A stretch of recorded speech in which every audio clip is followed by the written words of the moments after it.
ప్రభునామంన అందరికీ శుభములు, వందనమన్నతులండి. ఈరోజు వాక్య ధ్యానం వచ్చేసరికి ఇర్మియా గ్రంథము 39వ అధ్యాయము 18వ వచనం చూద్దాము. నీవు నన్ను నమ్ముకుంటివి గనుక నిశ్చయముగా నేను నిన్ను తప్పించెదను. నీవు ఖడ్గము చేత పడవు, దోపుడు సొమ్ము దక్కించుకొనున్నట్లు నీ ప్రాణంను నీవు దక్కించుకుందువు. ఇదే యెహోవా వాక్కు. ఎలాగంట, నీవు నన్ను నమ్ముకుంటివి గనుక నేను నిశ్చయముగా, అంటే దాంట్లో ఇంకా ఎటువంటి మార్పు, ఎటువంటి తేడా ఉండదన్నమాట. నిశ్చయముగా నేను నిన్ను తప్పించదను. నీవు ఖడ్గము చేత పడవు, దోపుడు సొమ్ము దక్కించుకున్నట్లు నీ ప్రాణంను నీవు దక్కించుకుందువు. ఇదే యెహోవా వాక్కు.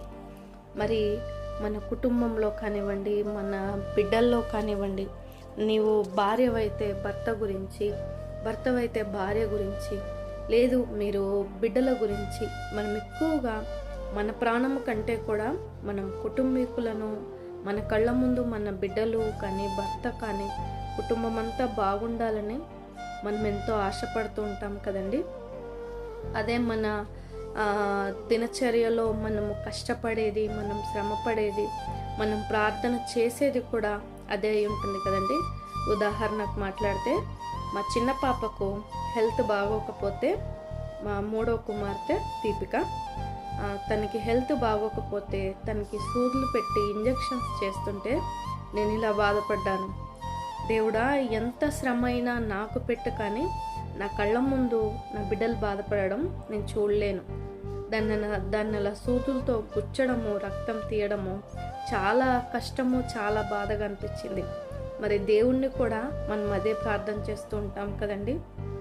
ఎంత శ్రమ అయినా, ఎంత బాధ అయినా మేము భరిస్తాం, కానీ మా కళ్ళ ముందు మా బిడ్డలు బాగుండాలి, నా భర్త బాగుండాలి, నా భార్య ఆరోగ్యంగా ఉండాలి, నా భార్య మా కుటుంబాన్ని అంతటినీ మంచిగా ఉండాలి, మా కుటుంబాన్ని అంతటిని సంరక్షించేదిగా ఉండాలి, నా భర్త నా కుటుంబం అంతా సంరక్షించేవాడిగా ఉండాలని మనం అనుకుంటూ ఉంటాం కదా. మరి దేవుడు అంటున్నాడు, నీవు భయపడవద్దు, నీవు బెదరవద్దు, నీ హృదయాన్ని కలవరపడనివ్వద్దు, నీ కుటుంబాన్ని అంతటిని నేను దోపుడు సొమ్ము అని అంటే ఏం కష్టపడకుండా, ఏం శ్రమ పడకుండా వారు దోచుకుంటారు కదండి. వారికి ఎటువంటి కష్టం ఉండదు, కానీ వారికి దొరికిపోతుంది ఆస్తి, డబ్బు, సంపాదన. అలాగున నువ్వేం కష్టపడకుండానే దోపుడు సొమ్ము దొరికినట్లనంటే సునాయాసంగా దొరికినట్లు నేను నీకు నీ ప్రాణాన్ని అలా నీకు ఇస్తున్నాను అని అంటే, మరి నీ ప్రాణం కంటే నువ్వు ఎక్కువ నీ కుటుంబీకుల ప్రాణాన్ని ఎంచుకుంటావు కనుక ఆ కుటుంబీకుల సంరక్షణ దేవుడు నీకు ఇస్తానని అంటున్నారు.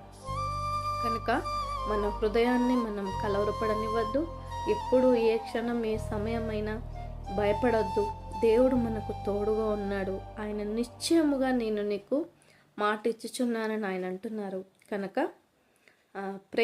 ప్రార్థన చేసుకుందాము. దేవుని యందు భయభక్తులు కలిగి ఉందాము. మనల్ని, మన కుటుంబాలని మన తప్పు లేకుండా మనము జాగ్రత్తగా ఉండడానికి మనం ప్రయత్నిస్తాము.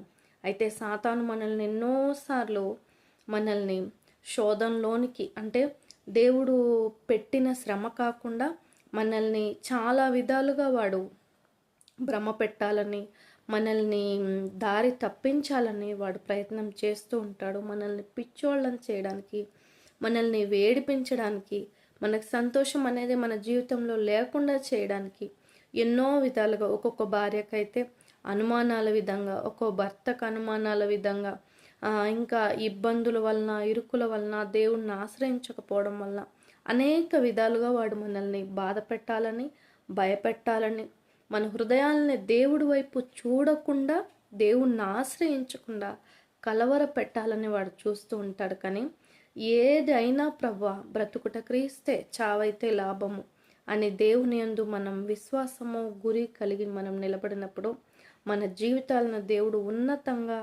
ఉన్నత స్థలాల మీద మనల్ని ఉంచుతాడు. మనం ఎక్కలేనంత కొండపైకి మనం ఎక్కి ఆయన స్తుతిస్తూ, సంతోషిస్తూ, ఆనందగానములతో మన జీవితాన్ని మనము ముందుకు కొనసాగించగలం. గనుక ఈ విన్న వాక్య వర్తమానము ఆయన మనందరి హృదయంలో భద్రపరిచి నూరంతల ఫలింపు దయచేయనుగాక. Amen. Praise the Lord. May God bless you all.